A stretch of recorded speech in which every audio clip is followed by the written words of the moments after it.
Hi guys, very welcome to Mentor, yet another video podcast. I hope you're all doing fantastic. So I have received a couple of questions that I want to talk about today, and one of them is whether or not we are going to be supplemented or even completely replaced by drones or robots in the future as airline pilots. Now, I have actually mentioned this and talked about this in one of my earlier podcasts, but I'm going to talk a little bit about it here. I'm not going to go into too much depth to it, but basically the answer to that question is not a very simple one. First of all, there's no question that we are moving towards a more automated industry. If you go back 15 years or 20 years, the automatic systems were much worse. They are much better now. The ATC systems are getting better. The weather radar systems are getting better. And the unmanned aeronautical vehicles, the UAVs, are getting much more sophisticated. So, are we moving towards a more automated industry? I think we are. Are we going to be completely replaced? I don't think so. Not within our lifetime anyway. Maybe, if we're looking at a period of 50 years, maybe at least part of it. I could, for example, see that the freighter fleet might be taken over by drones more and more. The military is very, very far ahead when it comes to drones. The American military has done a lot of work in this area. They also have a fairly high, I wouldn't say fairly high, but they have a higher crash frequency than the civil aviation do. But they're doing a completely different type of operation as well, so it's not really indicative. Now, why do I not see us being completely replaced? Well, it's because of a multitude of things. First of all, the way that the industry is working at the moment, basically for a major change to take place, it takes decades of regulatory changes in order for it to take place. So, only to change a small avionics system within the aircraft might take 10, 15 years to be certified. In order for an airliner to fly completely without a pilot on board, I honestly can't even see that happening within a conceivable time frame. The amount of testing that would have to go into it is just inconceivable.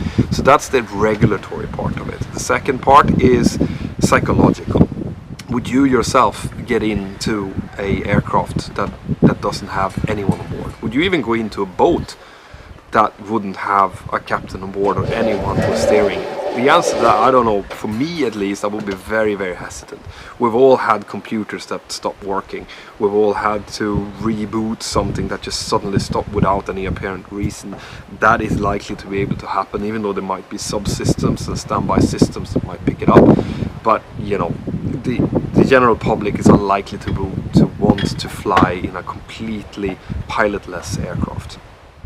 But there are always degrees, okay? I know that Boeing is working on systems of first officer positions, which are basically, I think they're even called flight dispatchers, where actually the aircraft would be piloted by one pilot and who will be helped out by a second pilot sitting on the ground who's operating multiple aircraft. So routine tasks could be done by the single pilot without any problems in cruise and so on. And then for more advanced phases, or if there would be a failure on board, the first officer who is then remotely helping out could come in and focus more and more attention on that particular flight or that particular flight phase. I know that they're looking into that in order to reduce from 2 pilots to 1 pilot on board. So that is probably a first step. But even that will require significant regulatory changes in order to be implemented. So it's far, far ahead, this guys. What else can I say? Well, I know what kind of decision, why we have pilots in the first place is because it's just not like flying an aircraft is not like driving a train on a train track or something like that. It's not something that you can precisely predicts, because there are so many unpredictable variables to flying. I mean, you have weather that is constantly changing, you have winds that are constantly changing, you have other aircraft, other traffic as well on runways. You have a multitude of things where me as a pilot and me and my colleagues, you know, every minute we have to take tiny little decisions to tweak what we're doing with the autopilot, to tweak how, you know, decisions are being made. Do we slow down, do we speed up, stuff like that. And of course computers can be programmed to do a big part of that. However, as long as there is these kind of inputs, the needs, like the system that is flying aircraft needs to be intelligent. So without actual virtual intelligence, I don't really see this being implemented on a big scale. Even, I mean, the UAVs that's flying military missions for the military are flown by pilots sitting on the ground. So the human factor will still be there. To eliminate the human factor, you need to eliminate the human once and for all. It needs to be completely computerized, and that is so far away that I do not see that happening for the foreseeable future. Like, that's my own position, of course, and I don't have much data to back this up, but you guys asked me, so I'm just answering what I think.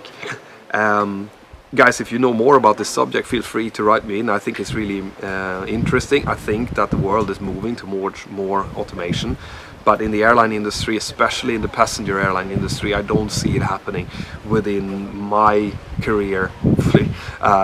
Probably not within your career either. So that's my 2 cents to the discussion, and feel free to tell me what you think, and have a fantastic day.